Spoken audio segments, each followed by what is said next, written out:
యోహాను వ్రాసిన మొదటి పత్రిక 1వ అధ్యాయము. జీవవాక్యమును గూర్చినది.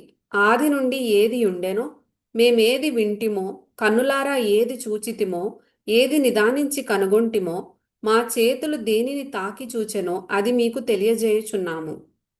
ఆ జీవము ప్రత్యక్షమాయెను.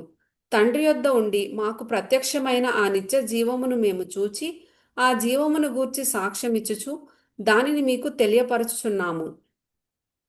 మాతో కూడా మీకును సహవాసము కలుగునట్లు మేము చూచిన దానిని వినిన దానిని మీకును తెలియజేయుచున్నాము. మన సహవాసమైతే తండ్రితో కూడను ఆయన కుమారుడైన యేసు క్రీస్తుతో కూడను ఉన్నది. మన సంతోషము పరిపూర్ణమౌటకై మేమీ సంగతులను వ్రాయుచున్నాము.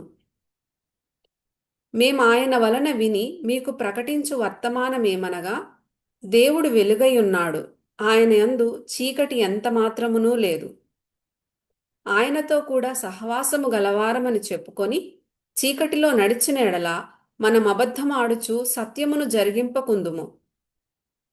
అయితే ఆయన వెలుగులోనున్న ప్రకారము మనమును వెలుగులో నడిచిన ఎడల మనము అన్యోన్య సహవాసము గలవారమై ఉందుము.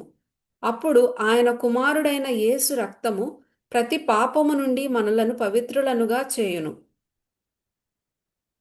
మనము పాపము లేని వారమని చెప్పుకొనిన ఎడల మనలను మనమే మోసపుచ్చుకొందుము, మరియు మనలో సత్యముండదు.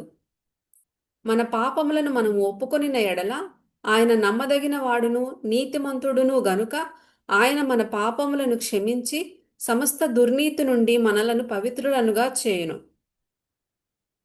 మనము పాపము చేయలేదని చెప్పుకొనిన ఎడల ఆయనను అబద్ధికునిగా చేయువారమగుదుము, మరియు ఆయన వాక్యము మనలో ఉండదు.